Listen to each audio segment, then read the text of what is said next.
ইসলামের প্রসার ও প্রচারে দিনে দিনে বাড়ছে মুসলিমের সংখ্যা, সেই সঙ্গে বাড়ছে মসজিদও। কিন্তু সারা বিশ্বের সর্বপ্রথম মসজিদ কোনটি এবং সেই মসজিদ নির্মাণের পেছনের গল্পই বা কি? বিস্তারিত জানাচ্ছেন জান্নাতুন নাহার জেরি। ইসলামের ইতিহাসে সবচেয়ে ফজিলতপূর্ণ ও মর্যাদাসম্পন্ন মসজিদ তিনটি: মক্কার মসজিদুল হারাম, মদিনার মসজিদে নববী ও জেরুজালেমের মসজিদুল আকসা। এরপর হলো মসজিদে কুবা। আল্লাহর রাসূল সাল্লাল্লাহু আলাইহি ওয়াসাল্লাম নবুয়াত লাভের পর এটি ইসলামের ইতিহাসে নির্মিত প্রথম মসজিদ। কুবা মূলত একটি কূপের নাম। এই কূপকে কেন্দ্র করে যে বসতি গড়ে উঠেছে তাকে কুবা মহল্লা বলা হয়, আর এই যোগসূত্রে মসজিদের নামকরণ হয় মসজিদে কুবা। আল্লাহ তাআলা হযরত মুহাম্মদ সাল্লাল্লাহু আলাইহি সাল্লাম সত্য দিন সহ সর্বশেষ সর্বশ্রেষ্ঠ রাসূল হিসেবে দুনিয়াতে পাঠিয়েছেন। নবুয়াত লাভের পর বিশ্বনবী মক্কায় ইসলাম প্রচার শুরু করে। এতে তার প্রতি নির্যাতনের মাত্রা বেড়ে যায়। নির্যাতনের মাত্রা বেড়ে যাওয়ায় রাসূল সাল্লাল্লাহু আলাইহি সাল্লাম প্রিয় সঙ্গী হযরত আবু বকর রাদিয়াল্লাহু আনহুকে নিয়ে আল্লাহর নির্দেশে মদিনার উদ্দেশ্যে ৬২২ খ্রিস্টাব্দে মক্কা ত্যাগ করেন। বসুন্ধরা ডায়াপেন্ট এখন আরও উন্নত। এই হট এয়ার থ্রো টপশিট দ্রুত শোষণ করে সোনামণিকে দেয় কোমল অনুভূতি।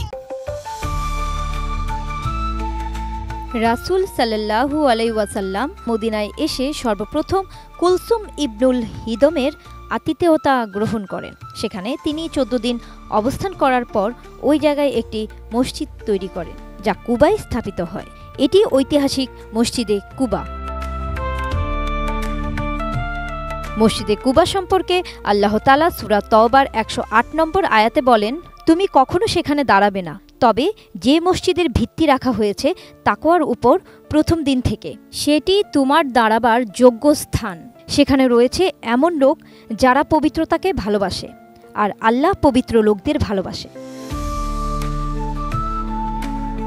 ইসলামের তৃতীয় খলিফা হযরত ওসমান রাদিয়াল্লাহু আনহুর খিলাফতকালে সর্বপ্রথম মসজিদে কুবার সংস্কার ও পুনর্নির্মাণ করা হয়। অনেক পুরনো ও জীর্ণ হয়ে যাওয়ায় সর্বশেষ ১৯৮৬ সালে মসজিদটির পুনর্নির্মাণ করা হয়।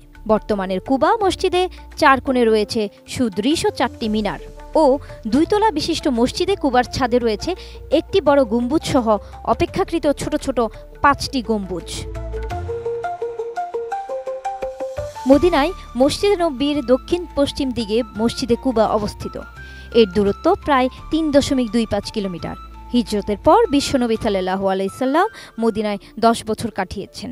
এ সময় বিশ্বনবী পায়ে হেঁটে কখনো উটে আরোহণ করে কুবা মসজিদে যেতেন এবং সেখানে ২ রাকাত নামাজ আদায় করতেন।